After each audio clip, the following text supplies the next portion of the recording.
Video ಶುರು ಮಾಡೋಕ್ಕಿಂತ ಮುಂಚೆ ಮತ್ತಷ್ಟು ರೋಚಕ ಮಾಹಿತಿಗಳಿಗಾಗಿ ನಮ್ಮ ಚಾನಲ್ಗೆ ಸಬ್ಸ್ಕ್ರೈಬ್ ಮಾಡಿಲ್ಲ ಅಂದರೆ ಸಬ್ಸ್ಕ್ರೈಬ್ ಮಾಡ್ಕೊಳ್ಳಿ, ಹಾಗೆ ಬೆಲ್ ಐಕನ್ ಮೇಲೆ ಕೂಡ ಕ್ಲಿಕ್ ಮಾಡಿ. ನಮಸ್ಕಾರ ಗೆಳೆಯರೇ, ಡಿವೈನ್ ಕನ್ನಡ ಯೂಟ್ಯೂಬ್ ಚಾನಲ್ಗೆ ನಿಮಗೆ ಸ್ವಾಗತ.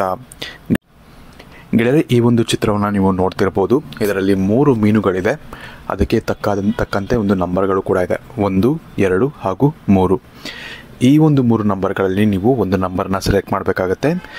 ಇದರಿಂದ ನೀವು ಏನು ತಿಳ್ಕೊಳ್ತೀರಾ ಅನ್ನೋ ಒಂದು ವಿಷಯಕ್ಕೆ ಬಂದರೆ, ವಿಶೇಷವಾಗಿ ನೀವು ಇಷ್ಟಪಡುವಂಥ ಒಂದು ವ್ಯಕ್ತಿಗಳು ಅಥವಾ ಯಾರಾದರೂ ಆಗಿರಲಿ, ಅದು ನಿಮ್ಮ ಒಂದು ಪ್ರಿಯಕರರಾಗಿರಲಿ ಅಥವಾ ನಿಮ್ಮ ಒಂದು ಫ್ರೆಂಡ್ ಆಗಿರಲಿ, ನಿಮ್ಮ ತಂದೆ ತಾಯಿ ಆಗಿರಲಿ, ನಿಮಗೆ ಯಾರೋ ಒಬ್ಬರು ಇಷ್ಟದ ಒಂದು ವ್ಯಕ್ತಿ ಆದರೂ ಪರವಾಗಿಲ್ಲ. ಅವರು ನಿಮ್ಮ ಬಗ್ಗೆ ಯಾವ ಒಂದು ವಿಚಾರಗಳ ಬಗ್ಗೆ, ಅಂದರೆ ಅವರು ನಿಮ್ಮ ಬಗ್ಗೆ ಯಾವ ಒಂದು ಭಾವನೆಯನ್ನು ಇಟ್ಕೊಂಡಿರ್ತಾರೆ ಅಥವಾ ಅವರು ನಿಮ್ಮ ಬಗ್ಗೆ ಏನು ಥಿಂಕ್ ಮಾಡ್ತಿದ್ದಾರೆ, ಇವೆಲ್ಲವನ್ನು ಕೂಡ ನಾನು ಇವತ್ತಿನ ಈ ಒಂದು ಸಣ್ಣ ಒಂದು ವಿಡಿಯೋ ಮುಖಾಂತರ ನಿಮಗೆ ತಿಳಿಸ್ಕೊಡ್ತಾ ಇದ್ದೀನಿ. ಹಾಗಾಗಿ ಆದಷ್ಟು ಈ ಒಂದು ವಿಡಿಯೋನ ನೀವು ಪೂರ್ತಿಯಾಗಿ ನೋಡೋದನ್ನ ಮರಿಬೇಡಿ. ಅದಕ್ಕಿಂತ ಮುಂಚೆ ವಿಡಿಯೋಗೆ ಒಂದು ಬಾರಿ ಲೈಕ್ ಮಾಡಿ, ಹಾಗೆ ಚಾನಲ್ಗೆ ಸಬ್ಸ್ಕ್ರೈಬ್ ಮಾಡಿಲ್ಲ ಅಂದರೆ ಸಬ್ಸ್ಕ್ರೈಬ್ ಮಾಡ್ಕೊಳ್ಳೋದನ್ನ ಮರಿಬೇಡಿ. ಹಾಗೆ ನೀವು ಈ ಒಂದು ವಿಡಿಯೋನ ನೀವು ಯಾರಿಗೋಸ್ಕರ ನೋಡ್ತಿದ್ದೀರಾ, ಅಂದರೆ ಯಾರನ್ನ ನೀವು ಮನಸ್ಸಲ್ಲಿ ಇಟ್ಕೊಂಡು ನೀವು ನೋಡ್ತಿದ್ದೀರಾ, ಅದನ್ನು ನೀವು ಕಮೆಂಟ್ ಸೆಕ್ಷನ್ ನೀವು ಕಮೆಂಟ್ ಮಾಡಿ ತಿಳಿಸಿ. ಹಾಗೆ ನೀವು ಯಾವುದಾದ್ರು ದೇವರನ್ನು ತುಂಬ ಇಷ್ಟಪಡುವಂಥ ಒಂದು ದೇವರ ಒಂದು ಹೆಸರನ್ನು ನೀವು ನಮ್ಮ ಕಮೆಂಟ್ ಸೆಕ್ಷನ್ ನೀವು ಕಮೆಂಟ್ ಮಾಡಿ ನಮಗೆ ತಿಳಿಸೋದನ್ನು ನೀವು ಮರಿಬೇಡಿ. ಗೆಳೆಯರೆ, ಮೊದಲನೇದಾಗಿ ನೀವು ಇದರಲ್ಲಿ ಒಂದು ನಂಬರ್ ಅಥವಾ ಒಂದು ಫಿಶನ್ನು ನೀವು ಯಾವ ರೀತಿ ಆಯ್ಕೆ ಮಾಡಬೇಕು ಅನ್ನೊಂದು ವಿಷಯಕ್ಕೆ ಬಂದರೆ, ವಿಶೇಷವಾಗಿ ನೀವು ಕಣ್ಣು ಮುಚ್ಕೊಂಡು ನೀವು ಯಾವ ಒಂದು ವ್ಯಕ್ತಿಗಳ ಬಗ್ಗೆ ತಿಳ್ಕೊಬೇಕು, ಅಂದರೆ ಆ ಒಂದು ವ್ಯಕ್ತಿಗಳ ಮನಸ್ಸಲ್ಲಿ ಏನಿದೆ ಅಂತ ನೀವು ತಿಳ್ಕೊಬೇಕು. ಆ ಒಂದು ವ್ಯಕ್ತಿಯನ್ನು ನೀವು ಕಣ್ಣು ಮುಚ್ಕೊಂಡು ನೆನೆಸ್ಕೊಬೇಕಾಗತ್ತೆ.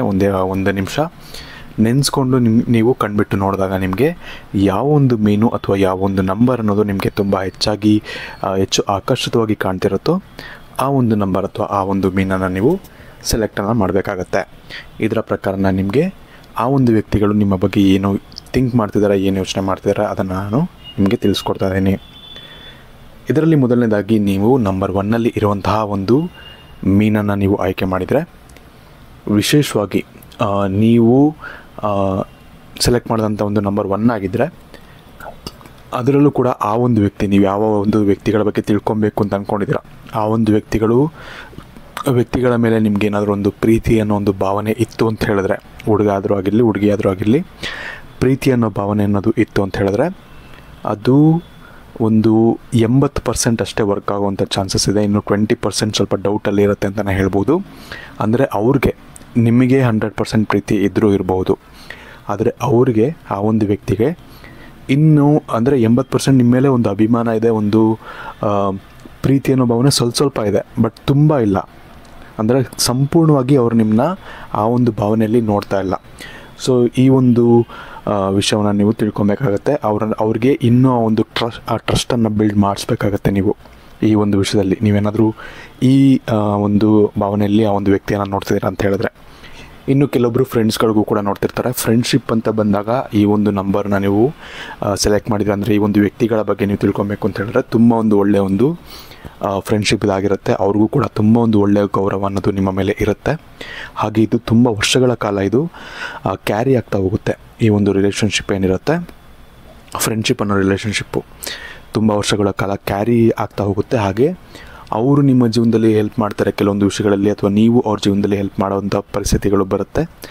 ಅದಕ್ಕೆ ನಿಮಗೆ ಈ ಒಂದು ಕಾರಣದಿಂದಾಗಲೇ ಹೇಳ್ತಿರೋದು, ಈ ಒಂದು ಫ್ರೆಂಡ್ಶಿಪ್ ಅನ್ನೋದು ತುಂಬ ಲಾಂಗ್ ಪೀರಿಯಡ್ವರೆಗೂ ಇದು ನಡ್ಕೊಂಡು ಹೋಗುತ್ತೆ ಅಂತ ನಾನು ಹೇಳ್ತಿರೋದು ಇದೇ ವಿಷಯಕ್ಕೆ. ಸೊ ಫ್ರೆಂಡ್ಶಿಪ್ ವಿಷಯದಲ್ಲೂ ಇದು ತುಂಬ ಒಳ್ಳೆಯ ಒಂದು ನಂಬರ್ ಅಂತಲೇ ಹೇಳ್ಬೋದು ನೀವು ಸೆಲೆಕ್ಟ್ ಮಾಡಿರೋದು. ಇನ್ನು ನಿಮ್ಮ ಇನ್ನೊಬ್ರು ಯಾರಾದರೂ ನಿಮ್ಮ ರಿಲೇಟಿವ್ಸ್ ಆಗಿರಲಿ, ನಿಮ್ಮ ತಂದೆ ತಾಯಿ ಆಗಿರಲಿ, ಇವ್ರು ಯಾರಿಗಾದ್ರೂ ನೋಡ್ತಿದ್ರೆ ತುಂಬ ನಾರ್ಮಲ್ ಆಗಿ ಯಾವ ರೀತಿ ಅವ್ರು ಥಿಂಕ್ ಮಾಡ್ತಿರ್ತಾರೆ ಅದೇ ರೀತಿ ಇರುತ್ತೆ. ನಿಮಗೆ ಯಾವಾಗಲೂ ಕೂಡ ಒಳ್ಳೆಯದೇ ಬಯಸ್ತಾ ಇರ್ತಾರೆ. ತುಂಬ ಏನೋ ಕೆಟ್ಟ ಒಂದು ಭಾವನೆಗಳು ಇರೋದಿಲ್ಲ. ತಂದೆ ತಾಯಿ ಅಂದರೆ ಆಬ್ವಿಯಸ್ಲಿ ಕೆಟ್ಟ ಭಾವನೆ ಇರೋದಿಲ್ಲ. ಬೇರೆ ರಿಲೇಟಿವ್ಸ್ ಆದರೂ ಕೂಡ ನಿಮಗೆ ಹೆಲ್ಪ್ ಮಾಡೋಕ್ಕೆ ಪ್ರಯತ್ನ ಪಡ್ತಿರ್ತಾರೆ ಹೊರತು ಅವರಿಗೆ ಯಾವುದೇ ಒಂದು ಕೆಟ್ಟ ಯೋಚನೆ ನಿಮ್ಮ ಮೇಲೆ ಇರೋದಿಲ್ಲ ಅಂತಲೇ ಹೇಳ್ಬೋದು. ಇದು ಒಂದು ತುಂಬ ಒಂದು ಒಳ್ಳೆಯ ವಿಷಯ ಅಂತಲೇ ಹೇಳ್ಬೋದು. ಸೊ ಈ ಒಂದು ವ್ಯಕ್ತಿಯನ್ನು ನೀವು ಕಂಪ್ಲೀಟಾಗಿ ನಂಬೋದು ಯಾವುದೇ ವಿಚಾರಕ್ಕೆ.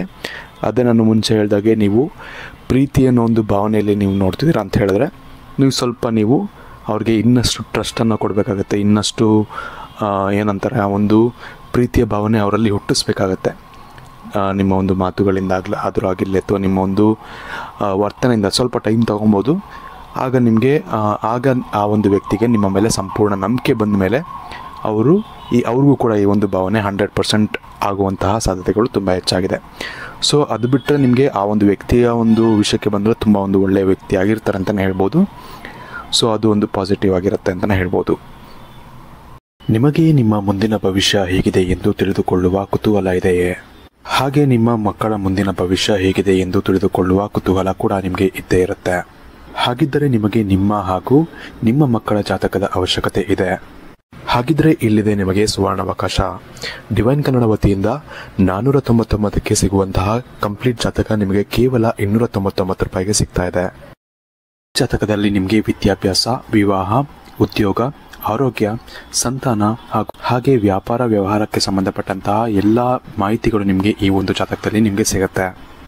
ಇದರ ಜೊತೆಗೆ ಈ ಜಾತಕದಲ್ಲಿ ನಿಮಗೆ ಗೋಚಾರ ಫಲಗಳಾಗಲಿ, ನಕ್ಷತ್ರ ಫಲಗಳಾಗಲಿ, ದಶಾಫಲಗಳು, ಪಂಚಾಂಗ ಫಲಗಳು ಹಾಗೆ ಈ ಒಂದು ಸಮಸ್ಯೆಗಳು ನಿಮಗೆ ಏನೇನು ಬರುತ್ತೆ ಅದಕ್ಕೆ ಪರಿಹಾರಗಳು ಎಲ್ಲವೂ ಕೂಡ ಈ ಒಂದು ಜಾತಕದಲ್ಲಿ ನಿಮಗೆ ಇರುತ್ತೆ. ಇದನ್ನು ನೀವು ಸಿಂಪಲ್ ಆಗಿ PDF ಮುಖಾಂತರ ನೀವು ಪಡ್ಕೊಬೋದು. ಇದನ್ನು ನೀವು PDF ರಿಸೀವ್ ಮಾಡಿದ ತಕ್ಷಣ ನೀವು ನಿಮ್ಮ ಹತ್ತಿರ ಇರುವಂತಹ ಜೆರಾಕ್ಸ್ ಶಾಪಲ್ಲಿ ಇದನ್ನು PDF ಮೇಲೆ ನೀವು ಪ್ರಿಂಟ್ ಬೇಕಾದ್ರೂ ಮಾಡಿಸ್ಕೊಬೋದು ಅಥವಾ ಮೊಬೈಲಲ್ಲೇ ನೀವು ಈ ಒಂದು ಜಾತಕವನ್ನು ನೋಡ್ಕೊಬೋದು. ಆರ್ಡರ್ ಮಾಡುವುದಕ್ಕಾಗಿ ವಿಡಿಯೋ ಕೆಳಗಡೆ ಡಿಸ್ಕ್ರಿಪ್ಷನ್ ಬಾಕ್ಸಲ್ಲಿ ಮೊದಲನೇ ಲಿಂಕ್ ಇರುತ್ತೆ, ಅದರ ಮೇಲೆ ನೀವು ಕ್ಲಿಕ್ ಮಾಡಿ ಇದು ಡೈರೆಕ್ಟಾಗಿ ನಿಮಗೆ ವಾಟ್ಸಪ್ಗೆ ಹೋಗುತ್ತೆ. ಅಲ್ಲಿ ನೀವು ಹೋಗಿ ನಿಮ್ಮ ಹೆಸರು, ನಿಮ್ಮ ಜನ್ಮ ದಿನಾಂಕ, ಹುಟ್ಟಿದ ಸಮಯ, ಹುಟ್ಟಿದ ಊರಿನ ಜಿಲ್ಲೆಯನ್ನು ವಾಟ್ಸಪ್ ಮುಖಾಂತರ ನಮಗೆ ಸೆಂಡ್ ಮಾಡಿ ನಂತರ ನಿಮಗೆ ಕೇವಲ 2 ದಿನಗಳಲ್ಲಿ ನಿಮಗೆ PDF ಮುಖಾಂತರ ನಿಮ್ಮ ಜಾತಕವನ್ನು ನೀವು ಪಡ್ಕೊಬೋದು. 60ರಿಂದ 70 ಪುಟಗಳು ಕೂಡ ಈ ಒಂದು ಜಾತಕದಲ್ಲಿ ಇರುತ್ತೆ. ಇದ್ರೆ ಮಿಸ್ ಮಾಡದೆ ಆರ್ಡರ್ ಮಾಡಿ. ಹಾಗೆ ನಿಮ್ಮ ಭವಿಷ್ಯದಲ್ಲಿ ನಡೆಯುವಂತಹ ಎಲ್ಲ ವಿಷಯಗಳನ್ನ ಮುಂಚೆನೇ ನೀವು ತಿಳಿದುಕೊಳ್ಳಿ. ಇನ್ನು ಎರಡನೇದಾಗಿ ನೀವು 2ರಲ್ಲಿ ಇರುವಂತಹ ಒಂದು ಮೀನನ್ನು ನೀವು ಆಯ್ಕೆ ಮಾಡಿದರೆ, ವಿಶೇಷವಾಗಿ ಈ ಒಂದು ವ್ಯಕ್ತಿ ನಿಮ್ಮ ಫ್ರೆಂಡ್ ಆಗಿದ್ರೆ ಈ ಒಂದು ಫ್ರೆಂಡಿಂದ ನಿಮಗೆ ತುಂಬ ಒಂದು ಒಳ್ಳೆಯ ಒಂದು ಮಾರ್ಗದರ್ಶನ ಸಿಗುತ್ತೆ ಅಂತಲೇ ಹೇಳ್ಬೋದು. ಅದು ನಿಮ್ಮ ಒಂದು ಕೆಲಸದಲ್ಲಾಗಿರಲಿ ಅಥವಾ ನಿಮ್ಮ ಒಂದು ಜೀವನಕ್ಕೆ ಏನು ಮಾರ್ಗದರ್ಶನ ಬೇಕು ಆ ಒಂದು ಮಾರ್ಗದರ್ಶನ ಈ ಒಂದು ವ್ಯಕ್ತಿಯಿಂದ ಸಿಗುತ್ತೆ. ಹಾಗೆ ಈ ಒಂದು ವ್ಯಕ್ತಿಗೂ ನಿಮ್ಮ ಬಗ್ಗೆ ಅಷ್ಟು ಕೆಟ್ಟ ಅಭಿಪ್ರಾಯ ಆಗಲಿ ಅಥವಾ ಏನಂತಾರೆ ಕೆಟ್ಟ ಒಂದು ಎಕ್ಸ್ಪೆಕ್ಟೇಷನ್ಸು ಕೆಲವೊಬ್ಬರಿಗೆ ಇರುತ್ತೆ. ಈ ಫ್ರೆಂಡ್ಸ್ ಅಂತ ಬಂದಾಗ ಅಂಥ ಒಂದು ಎಕ್ಸ್ಪೆಕ್ಟೇಷನ್ಸ್ ಈ ಒಂದು ವ್ಯಕ್ತಿಗಳಿಗೆ ತುಂಬ ಹೆಚ್ಚಾಗಿ ಇರೋದಿಲ್ಲ. ತುಂಬ ಏನು ಎಕ್ಸ್ಪೆಕ್ಟೇಷನ್ಸೇ ಇರೋದಿಲ್ಲ ನಿಮ್ಮ ಮೇಲೆ. ಏನಂದರೆ ಒಂದು ಒಳ್ಳೆಯ ಫ್ರೆಂಡ್ ಅಂತಲೇ ಅನ್ನೋ ಒಂದು ಭಾವನೆ ಇವ್ರಿಗೆ ಇರುತ್ತೆ. ಈ ಒಂದು ವಿಷಯ ಅಥವಾ ಈ ಒಂದು ಸಂಬಂಧ ಅನ್ನೋದು ಫ್ರೆಂಡ್ಶಿಪ್ ವಿಷಯದಲ್ಲಿ ತುಂಬ ಚೆನ್ನಾಗಿದ್ದರೂ ಕೂಡ ಅದೇ ನೀವು ಯಾರಾದರೂ ಒಬ್ಬರು ಇಷ್ಟಪಟ್ಟಿರೋ ಒಂದು ವ್ಯಕ್ತಿಗಳ ಬಗ್ಗೆ ನೀವೇನಾದರೂ ಈ ವಿಡಿಯೋ ನೋಡ್ತಿದ್ದೀರಾ ಅಂತ ಹೇಳಿದ್ರೆ, ಅವರ ಬಗ್ಗೆ ತಿಳ್ಕೊಬೇಕು ಅಂತ ನೋಡ್ತಿದ್ದೀರಾ ಅಂತ ಹೇಳಿದ್ರೆ, ಅವರ ಮನಸ್ಸಲ್ಲೂ ಕೂಡ ಈ ಒಂದು ನಿಮ್ಮ ಬಗ್ಗೆ ಅಷ್ಟೊಂದು ಈ ಒಂದು ಪ್ರೀತಿ ಅನ್ನೋ ಭಾವನೆ ಇರೋದಿಲ್ಲ ಅಂತಲೇ ಹೇಳ್ಬೋದು. ಅಂದರೆ 99% ಇರೋದಿಲ್ಲ. ಇನ್ನು 1% ಎಲ್ಲಾದರೂ ಇದ್ದರೂ ಇರ್ಬೋದು. ಅಂದರೆ ನೀವು ಸ್ವಲ್ಪ ಅವ್ರನ್ನ ಚೇಂಜಸ್ ಮಾಡಿ ನಂತರ ಬಂದರೂ ಬರ್ಬೋದು. ಬಟ್ ಸದ್ಯಕ್ಕಂತೂ ಅವರಲ್ಲಿ ಯಾವುದೇ ಆ ಥರ ಭಾವನೆ ಇರೋದಿಲ್ಲ. ಫ್ರೆಂಡ್ಲಿಯಾಗಿ ನಿಮ್ಮನ್ನ ಫ್ರೆಂಡ್ ಥರ ನೋಡ್ತಿರ್ತಾರೆ ಹೊರತು ಅಂತಹ ಒಂದು ಭಾವನೆ ಅವರಲ್ಲಿ ಇಲ್ಲ. ಸೊ ನಿಮಗೆ ತುಂಬ ನೀವು ಫೋರ್ಸ್ ಮಾಡೋಕ್ಕೆ ಹೋದರೂ ಕೂಡ ಅವರಿಂದ ಆ ಒಂದು ಭಾವನೆಯನ್ನು ಬರ್ಸೋದು ತುಂಬ ಕಷ್ಟ ಇದೆ. ಸೊ ಆ ಒಂದು ವಿಷಯದಲ್ಲಿ ನಿಮಗೆ ಫಸ್ಟ್ ನಾನು ಹೇಳ್ತಿದ್ದೀನಿ. ಇನ್ನು ನಿಮ್ಮ ಫ್ಯಾಮಿಲಿ ಬಗ್ಗೆ ಥಿಂಕ್ ಮಾಡ್ತಿದ್ದೀರಾ ಅಂತ ಹೇಳಿದ್ರೆ ಅದು ಕೂಡ ತುಂಬ ಚೆನ್ನಾಗೇ ಇರುತ್ತೆ. ಒಂದು ಒಳ್ಳೆ ಒಂದು ಮಾರ್ಗದರ್ಶನವಂತೂ ನೀಡ್ತಾರೆ. ಅದಲ್ಲದೆ ನೀವು ನಿಮ್ಮ ಹೆಂಡತಿ ಅಥವಾ ನಿಮ್ಮ ಗಂಡದ ಬಗ್ಗೆ ನೀವು ಯೋಚನೆ ಮಾಡ್ತೀರಾ ಅಂತ ಹೇಳಿದ್ರೆ ಅವರಿಂದ ನಿಮಗೆ ನೀವೇನು ಎಕ್ಸ್ಪೆಕ್ಟ್ ಮಾಡ್ತಿದ್ದೀರಾ ಪ್ರೀತಿ ಅನ್ನೋದಾಗಲಿ ಅಥವಾ ನೀವು ಮಾಡುವಂಥ ಒಂದು ಕೆಲವೊಂದು ಎಕ್ಸ್ಪೆಕ್ಟೇಷನ್ಸ್ಗಳು ಅವ್ರ ಹತ್ರ ಫುಲ್ಫಿಲ್ ಮಾಡೋಕ್ಕೆ ಸ್ವಲ್ಪ ಕಷ್ಟ ಆಗ್ಬೋದು. ಯಾಕಂದರೆ ಅವ್ರ ಕೆಲಸದಲ್ಲಿ ಬ್ಯುಸಿ ಇರ್ಬೋದು ಅಥವಾ ಅವರ ಒಂದು ಡಿಫ್ರೆಂಟ್ ಇದರಲ್ಲೇ ಅವ್ರು ಬ್ಯುಸಿ ಇರ್ಬೋದು, ಗಂಡಾಗಲಿ ಅಥವಾ ಹೆಂಡತಿ ಆಗಲಿ. ಸೊ ನೀವು ಅಂದ್ಕೊಂಡಷ್ಟು ಪ್ರೀತಿ ಅವ್ರಿಗೆ ಕೊಡೋಕ್ಕಾಗದೇ ಇದ್ದರೂ ಕೂಡ ಅವರ ಮನಸ್ಸಿನಲ್ಲಿ ನಿಮ್ಮ ಮೇಲೆ ಇರುವಂತಹ ಪ್ರೀತಿ ಯಾವತ್ತೂ ಕೂಡ ಕಡಿಮೆ ಆಗೋದಿಲ್ಲ. ಅದನ್ನು ನೀವು ನೆನ್ಪಿಟ್ಕೊಬೇಕಾಗತ್ತೆ ನೀವು. ಸೊ ಹಾಗಾಗಿ ಅವರ ಆ ಪ್ರೀತಿ ತೋರಿಸ್ತಿಲ್ಲ ಅಂತ ಹೇಳಿದ್ರೆ ನಿಮ್ಮ ಮೇಲೆ ಪ್ರೀತಿ ಇಲ್ಲ ಅಂತ ಅರ್ಥ ಅಲ್ಲ. ಸ್ವಲ್ಪ ಬ್ಯುಸಿ ಇದ್ದಾರೆ ಅಥವಾ ಅವರ ಒಂದು ಲೈಫಲ್ಲಿ ಅಥವಾ ಏನೋ ಒಂದು ಪ್ರಾಬ್ಲಮ್ಸ್ ಇದೆ, ಅದಕ್ಕೋಸ್ಕರ ಅವರು ಆ ಪ್ರೀತಿಯನ್ನು ಕೊಡೋಕ್ಕಾಗ್ತಿಲ್ಲ ಅನ್ನೋದನ್ನ ನೀವು ಅರ್ಥ ಮಾಡ್ಕೊಬೇಕಾಗತ್ತೆ. ಸೊ ಇದಿಷ್ಟು ನಂಬರ್ 2ರ ಬಗ್ಗೆ ಆಗಿತ್ತು. ಇನ್ನು ಕೊನೆಯದಾಗಿ ನೀವು ನಂಬರ್ 3 ಆಯ್ಕೆ ಮಾಡಿದರೆ, ಈ ಒಂದು ವ್ಯಕ್ತಿ ನಿಮ್ಮ ಬಗ್ಗೆ ಏನು ಯೋಚನೆ ಮಾಡ್ತೀರಾ ಅನ್ನೋ ಒಂದು ವಿಷಯಕ್ಕೆ ಬಂದರೆ, ಈ ಒಂದು ವ್ಯಕ್ತಿಗೆ ನಿಮ್ಮ ಬಗ್ಗೆ ತುಂಬ ಒಂದು ಒಳ್ಳೆಯ ಒಪಿನಿಯನ್ ಇಲ್ಲ ಅಂತಲೇ ಹೇಳ್ಬೋದು. ವಿಶೇಷವಾಗಿ ನೀವೇನಾದರೂ ಆಲ್ರೆಡಿ ಲವರ್ಸ್ ಆಗಿದ್ರೆ, ಆಲ್ರೆಡಿ ಕಪಲ್ಸ್ ಆಗಿದ್ರೆ, ತುಂಬ ದಿನ ಈ ಒಂದು ರಿಲೇಷನ್ಶಿಪ್ ಅನ್ನೋದು ತುಂಬ ದಿನ ಮುಂದೆ ಹೋಗುವಂಥ ಸಾಧ್ಯತೆಗಳು ತುಂಬ ಕಡಿಮೆ ಅಂತಲೇ ಹೇಳ್ಬೋದು. ಯಾಕಂದರೆ ಈ ವ್ಯಕ್ತಿಗೆ ನಿಮ್ಮ ಬಗ್ಗೆ ಒಂದು ಸ್ವಲ್ಪ ನೆಗೆಟಿವ್ ಥಾಟ್ಸು ಅಥವಾ ಸ್ವಲ್ಪ ಮುಂದೆ ಏನಾಗುತ್ತೋ ಅನ್ನೊಂದು ಭಯ, ಇಂಥದ್ದೊಂದು ಫೀಲಿಂಗು ಆ ಒಂದು ವ್ಯಕ್ತಿಯ ಒಂದು ಮನಸ್ಸಲ್ಲಿ ಇರೋದರಿಂದ ಈ ಒಂದು ರಿಲೇಷನ್ಶಿಪ್ ವರ್ಕ್ ಆಗೋದು ಸ್ವಲ್ಪ ಕಷ್ಟ ಇದೆ. ಸೊ ಈ ಒಂದು ವಿಷಯವನ್ನು ನೀವು ಕೂಡ ನೆನ್ಪಿಟ್ಕೊಬೇಕಾಗತ್ತೆ. ಅದು ಬಿಟ್ಟರೆ ನೀವು ನಿಮ್ಮ ಫ್ರೆಂಡು ಅಥವಾ ಯಾರೋ ಹೊಸ ವ್ಯಕ್ತಿ ಅವರ ಮೇಲೆ ನಿಮಗೆ ಪ್ರೀತಿ ಅನ್ನೋ ಭಾವನೆ ಬಂದಿದೆ, ಅವರ ಬಗ್ಗೆ ನೀವು ತಿಳ್ಕೊಬೇಕು ಅಂತ ಅಂದ್ಕೊಂಡಿದ್ರೆ ಅಂಥ ಒಂದು ವ್ಯಕ್ತಿ ಆಗಿದ್ದರೆ, ಆ ಒಂದು ಸ್ಟೇಜಲ್ಲಿ ನೀವು ಇದ್ದರೆ, ಈ ಒಂದು ವ್ಯಕ್ತಿ ಬಗ್ಗೆ ನೀವು ಹೆಚ್ಚಿನ ಒಂದು ಏನಂತಾರೆ ನಂಬಿಕೆ ಈ ಒಂದು ವಿಷಯದಲ್ಲಿ ಇಟ್ಕೊಳ್ಳೋಕ್ಕೆ ಹೋಗಬೇಡಿ. ಇಟ್ಕೊಂಡ್ರೂ ಕೂಡ ನೀವು ಪ್ರೀತಿಯನ್ನು ಮಾಡಿದ್ರೂ ಕೂಡ ಅವರು ಕೂಡ ನೀವು ರಿಲೇಷನ್ಶಿಪ್ಗೆ ಬಂದರೂ ಕೂಡ ಆ ಒಂದು ವ್ಯಕ್ತಿ ನಿಮ್ಮ ಜೊತೆ ಜಾಸ್ತಿ ದಿನ ಇರೋದಿಲ್ಲ. ಅದನ್ನು ನೀವು ತಲೆಯಲ್ಲಿ ಇಟ್ಕೊಬೇಕಾಗತ್ತೆ. ಯಾಕಂದರೆ ಈ ಒಂದು ವ್ಯಕ್ತಿಗೆ ನಿಮ್ಮ ಮೇಲೆ ಅಂದರೆ ಏನಂತಾರೆ ನಿಜವಾದ ಪ್ರೀತಿ ಅನ್ನೋದು ಬರೋದಿಲ್ಲ, ಯಾವತ್ತೂ ಕೂಡ ಬರೋದಿಲ್ಲ. ಬಂದರೂ ಕೂಡ ನಿಮಗೆ ರಿಲೇಷನ್ಶಿಪ್ಪಲ್ಲಿ ಬಂದರೂ ಕೂಡ ಆ ಒಂದು ನಿಜವಾದ ಪ್ರೀತಿ ಅನ್ನೋದು ಇರೋದಿಲ್ಲ. ಏನಾದರೂ ಒಂದು ಸ್ವಾರ್ಥ ಇರುತ್ತೆ ಅವ್ರಿಗೆ ನಿಮ್ಮ ಮೇಲೆ. ಯಾವುದೋ ಒಂದು ವಿಷಯದಲ್ಲಿ ನೀವು ಹೆಲ್ಪ್ ಆಗ್ಬೋದು ಅನ್ನೋ ಒಂದು ಸ್ವಾರ್ಥ ಇರುತ್ತೆ ಹೊರತು ನಿಮ್ಮ ಮೇಲೆ ಆ ಒಂದು ನಿಜವಾದ ಪ್ರೀತಿ ಅನ್ನೋದು ಅವ್ರಿಗೆ ಇಲ್ಲ. ಈ ಒಂದು ಕಾರಣದಿಂದಾಗಿ ಅಕಸ್ಮಾತ್ ಏನಾದರೂ ಲವ್ ರಿಲೇಷನ್ಶಿಪ್ ಬಗ್ಗೆ ಯೋಚನೆ ಮಾಡ್ತಾಯಿದ್ರೆ 3 ಆಯ್ಕೆ ಮಾಡಿದವರು ಸ್ವಲ್ಪ ಅವಾಯ್ಡ್ ಮಾಡಿದ್ರೆ ತುಂಬ ಚೆನ್ನಾಗಿರುತ್ತೆ ಅಂತಲೇ ಹೇಳ್ಬೋದು.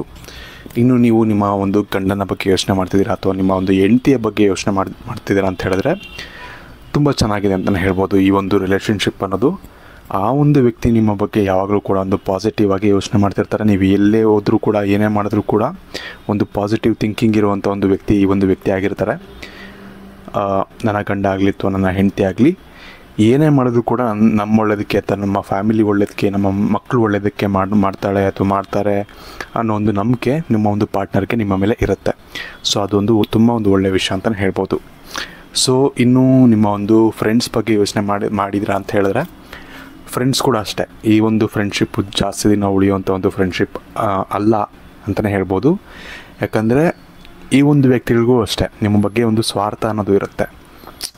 ಯಾವುದೋ ಒಂದು ವಿಷಯದಲ್ಲಿ ನೀವು ಯಾರಿಗೂ ಇಲ್ಲಾಂದರೆ ಇವ್ರಿಗೆ ಫ್ರೆಂಡ್ಸ್ ಕಡಿಮೆ ಇರ್ತಾರೆ. ಈ ಒಂದು ಅಂದರೆ ನೀವು ಯಾರ ಬಗ್ಗೆ ಯೋಚನೆ ಮಾಡ್ತೀರಾ ಅವ್ರಿಗೆ ಫ್ರೆಂಡ್ಸ್ ಕಡಿಮೆ ಇರೋದ್ರಿಂದ ನೀವೊಂದು ಒಬ್ಬರೇ ಸಿಕ್ಕಿರೋದ್ರಿಂದ ನಿಮ್ಮ ಫ್ರೆಂಡ್ ಮಾಡ್ಕೊಂಡಿರ್ತಾರೆ. ಅಥವಾ ಯಾವುದಾದ್ರು ಒಂದು ಸಿಚುವೇಷನ್ನಲ್ಲಿ ನೀವಿಬ್ಬರು ಕ್ಲೋಸ್ ಆಗಿರ್ತೀರ ಹೊರತು ನಿಮ್ಮ ಮೇಲೆ ಏನೋ ಒಂದು ಅಂದರೆ ನಿಮ್ಮ ಮೇಲೆ ಇರುವಂಥ ಒಂದು ಗೌರವದಿಂದ ಅಥವಾ ನಿಮ್ಮ ಮೇಲೆ ಇರುವಂಥ ಒಂದು ಫ್ರೆಂಡ್ಶಿಪ್ ಭಾವನೆಯಿಂದ ಇವರು ಫ್ರೆಂಡ್ ಆಗಿರೋದಿಲ್ಲ. ಸೊ ಅದ್ರ ಬಗ್ಗೆ ನೀವು ನೆನ್ಪಿಟ್ಕೊಳ್ಳೇಬೇಕಾಗತ್ತೆ. ಈ ಒಂದು ಫ್ರೆಂಡ್ ನಿಮಗೆ ಯಾವಾಗಾದರೂ ಕೈ ಬಿಡ್ಬೋದು ಅಂತ ಒಂದು ಫ್ರೆಂಡ್ ಆಗಿರ್ತಾರೆ. ಸೊ ಹಾಗಾಗಿ ಈ ಒಂದು ಫ್ರೆಂಡ್ಶಿಪ್ ಆಗಿದ್ದರೆ, ಇದು ಫ್ರೆಂಡ್ಶಿಪ್ ಆಗಿದ್ದರೆ ಅವ್ರ ಮೇಲೂ ಕೂಡ ನೀವು ಜಾಸ್ತಿ ನಂಬಕ್ಕೆ ಹೋಗಬೇಡಿ, ನಂಬಿಕೆಯನ್ನು ಇಟ್ಕೊಳ್ಳೋಕೆ ಹೋಗಬೇಡಿ, ಅಥವಾ ಅಟ್ಯಾಚ್ಮೆಂಟ್ ಅನ್ನೋದು ಜಾಸ್ತಿ ಇಟ್ಕೊಳ್ಳೋಕ್ಕೆ ಹೋಗಬೇಡಿ. ಇದರಿಂದ ತುಂಬ ನೋವನ್ನು ನೀವು ಅನುಭವಿಸ್ತೀರ. ನಿಮಗೆ ಸ್ಟಾರ್ಟಿಂಗಲ್ಲಿ ಏನು ಅನಿಸುತ್ತೆ ಅಂದರೆ ಎಲ್ಲ ನನ್ನ ಜೊತೆನೇ ಇರ್ತಾಳೆ ಅಥವಾ ನನ್ನ ಜೊತೆನೇ ಇರ್ತಾನೆ ಯಾವಾಗಲೂ, ಅಥವಾ ತುಂಬ ವಿಷಯಗಳನ್ನ ಶೇರ್ ಮಾಡ್ಕೊತಾನೆ, ನಾನು ಕೂಡ ಶೇರ್ ಮಾಡ್ಕೊತಿದ್ದೀನಿ, ಅವರು ಅದನ್ನೆಲ್ಲ ಕೇಳಿಸ್ಕೊತಿದ್ದಾರೆ ಅಂತ ನಿಮ್ಗೆ ಅನಿಸ್ಬೋದು ಸದ್ಯಕ್ಕೆ. ಬಟ್ ಏನಾಗುತ್ತೆ ಅಂದರೆ ಅವ್ರಿಗೆ ಇನ್ನೊಬ್ಬರು ಫ್ರೆಂಡ್ ಸಿಕ್ಕಾಗ, ಇನ್ನೊಬ್ಬರು ವ್ಯಕ್ತಿ ಅವರ ಜೀವನದಲ್ಲಿ ಬಂದಾಗ ಅವ್ರು ಸಡನ್ನಾಗಿ ನಿಮ್ಮನ್ನ ಇಗ್ನೋರ್ ಮಾಡೋಕ್ಕೆ ಸ್ಟಾರ್ಟ್ ಮಾಡ್ತಾರೆ. ಇಂಥ ಒಂದು ಸಾಧ್ಯತೆಗಳು ತುಂಬ ಹೆಚ್ಚಾಗಿರುತ್ತೆ ಈ ಒಂದು ರಿಲೇಷನ್ಶಿಪ್ ಅಥವಾ ಈ ಒಂದು ಫ್ರೆಂಡ್ಶಿಪ್ಪಲ್ಲಿ. ಸೊ ಹಾಗಾಗಿ ಇದನ್ನು ನೀವು ತಲೆಯಲ್ಲಿ ಇಟ್ಕೊಂಡಿರಬೇಕಾಗತ್ತೆ. ಆಗ ಮಾತ್ರ ನಿಮಗೆ ಏನಂತಾರೆ ಈ ಒಂದು ಫ್ಯೂಚರಲ್ಲಿ ಆಗುವಂಥ ಒಂದು ಕೆಲವೊಂದು ಕೆಟ್ಟ ಘಟನೆಗಳಿಂದ ಅದು ಡಿಪ್ರೆಷನ್ಗೆ ಹೋಗುವಂಥ ಸಾಧ್ಯತೆಗಳು ಕೂಡ ಇರುತ್ತೆ ಈ ಒಂದು ಫ್ರೆಂಡ್ ನಿಮ್ಮಿಂದ ದೂರ ಆದಾಗ. ಸೊ ಈ ಒಂದು ಸ್ಟೇಜ್ವರೆಗೂ ಹೋಗಿದ್ದ ಮುಂಚೆನೇ ಅದನ್ನು ಆದಷ್ಟು ನೀವು ಕಂಟ್ರೋಲಾಗಿ ಇಟ್ಕೊಂಡ್ರೆ, ಮಾತಾಡಬೇಡಿ ಅಂತ ಹೇಳ್ತಿಲ್ಲ, ಅಂದರೆ ಎಲ್ಲಿ ಇಡಬೇಕೋ ಅಲ್ಲಿ ಫ್ರೆಂಡ್ಶಿಪ್ ಇರಲಿ, ಇಲ್ಲಿ ಬೇಡ ಅಂತ ಹೇಳ್ತಿಲ್ಲ. ಬಟ್ ಆದರೆ ತುಂಬ ಹಚ್ಕೊಬೇಡಿ ಅಂತ ಹೇಳ್ತಿದ್ದೀನಿ, ತುಂಬ ಅಟ್ಯಾಚ್ಮೆಂಟ್ ಇಟ್ಕೊಬೇಡಿ ಅಂತ ಹೇಳ್ತಿದ್ದೀನಿ ಅಷ್ಟೇ. ಸೊ ಇದಿಷ್ಟು 3 ನಂಬರ್ಗಳ ಬಗ್ಗೆ ಆಗಿತ್ತು. ಇನ್ನು ವಿಡಿಯೋ ನಿಮಗೆ ಇಷ್ಟ ಆಗಿದೆ ಅಂತ ಅಂದ್ಕೊಳ್ತೀನಿ. ವಿಡಿಯೋ ಇಷ್ಟ ಆಗಿದ್ರೆ ಲೈಕ್ ಮಾಡಿ, ಶೇರ್ ಮಾಡಿ. ಹಾಗೆ ನಿಮ್ಮ ಜೀವನದಲ್ಲಿ ಮುಂದೆ ಏನೇನೋ ಆಗ್ಬೋದು ಅಥವಾ ಮುಂದೆ ಏನಾದರೂ ಆಗೋ ಒಂದು ಸಿಚುವೇಶನ್ಸ್ಗಳು ಬರೋವಂಥ ಚಾನ್ಸಸ್ಗಳು ಇದ್ದರೆ ಅದನ್ನು ಯಾವ ರೀತಿ ಅವಾಯ್ಡ್ ಮಾಡ್ಬೋದು ಅವೆಲ್ಲವೂ ಕೂಡ ನಮ್ಮ ಜಾತಕದಲ್ಲಿ ಇರುತ್ತೆ. ಹಾಗಾಗಿ ನೀವು ಕೂಡ ನಿಮ್ಮ ಜೀವನದಲ್ಲಿ ಜಾತಕ ಇಲ್ಲ ಅಂತಿದ್ದರೆ, ಇಲ್ಲ ನಿಮ್ಮ ಜೀವನದಲ್ಲಿ ಜಾತಕ ನನ್ನ ಹತ್ರ ಇಲ್ಲ ಅಂತ ಇದ್ದರೆ ನೀವು ಕೂಡ ಜಾತಕವನ್ನು ಮಾಡಿಸ್ಕೊಬೋದು. ಮುಂಚೆನೇ ಒಂದು ಆ್ಯಡನ್ನು ಹಾಕಿದ್ದೆ, ಕೆಳಗಡೆ ಒಂದು ಲಿಂಕ್ ಬರುತ್ತೆ. ಲಿಂಕ್ ಮೇಲೆ ಕ್ಲಿಕ್ ಮಾಡಿದ್ರೆ ಡೈರೆಕ್ಟಾಗಿ ನಮ್ಮ ಒಂದು ವಾಟ್ಸಪ್ಗೆ ಹೋಗುತ್ತೆ. ಸುಮ್ಮನೆ ಹಾಯ್ ಅಂತ ಕಳಿಸ್ಬಿಟ್ಟು ಅಥವಾ ಜಾತಕ ಬೇಕು ಅಂತ ನೀವು ಕಳಿಸ್ಬೋದು. ಅದಕ್ಕೆ ನಿಮಗೆ ರಿಪ್ಲೈ ಅಂದರೆ ನಿಮಗೆ ಜೊತೆಗೆ ನೀವು ಡೀಟೇಲ್ಸನ್ನು ಕಳಿಸ್ಬೋದು. ನಿಮ್ಮ ಒಂದು ಬರ್ತ್ ಡೀಟೇಲ್ಸನ್ನು ಕಳಿಸಿದ್ರೆ ಕೇವಲ 299 ರೂಪಾಯಿಗೆ ನಾವು PDF ಮುಖಾಂತರ ಜಾತಕವನ್ನು ನಿಮಗೆ ಕಳಿಸ್ಕೊಡ್ತೀವಿ. ಸೊ ಈ ಒಂದು ಕಾರಣದಿಂದಾಗಿ ನೀವು ಕೂಡ ಜಾತಕ ಇಲ್ಲ ಅಂತ ಹೇಳಿದ್ರೆ ಜಾತಕವನ್ನು ಮಿಸ್ ಮಾಡ್ಕೊಳ್ಳಿ. ಇದಲ್ಲದೆ ಈ ಒಂದು ವಿಡಿಯೋ ವಿಷಯಕ್ಕೆ ಬರೋದಾದರೆ ವಿಡಿಯೋನ ಲೈಕ್ ಮಾಡಿ, ಶೇರ್ ಮಾಡಿ ಅಂತ ಹೇಳ್ತಾ, ಚಾನಲ್ಗೆ ಸಬ್ಸ್ಕ್ರೈಬ್ ಮಾಡಿ ಸಬ್ಸ್ಕ್ರೈಬ್ ಮಾಡ್ಕೊಳ್ಳಿ. ಹಾಗೆ ಯಾವೊಂದು ನಂಬರ್ನ ನೀವು ಸೆಲೆಕ್ಟ್ ಮಾಡಿದ್ರಿ ಅದನ್ನು ನಮಗೆ ಕಮೆಂಟ್ ಮಾಡಿ. ಹಾಗೆ ಯಾರ ಬಗ್ಗೆ ನೀವು ಯೋಚನೆ ಮಾಡಿಕೊಂಡು ಈ ಒಂದು ನಂಬರನ್ನು ನೀವು ಸೆಲೆಕ್ಟ್ ಮಾಡಿದ್ರಿ ಅದನ್ನು ಕೂಡ ನಮಗೆ ಮಿಸ್ ಮಾಡಿದೆ ನೀವು ಕಮೆಂಟ್ ಮಾಡಿ ನಮಗೆ ತಿಳಿಸೋಣ ನೀವು ಮರಿಬೇಡಿ. ಧನ್ಯವಾದಗಳು.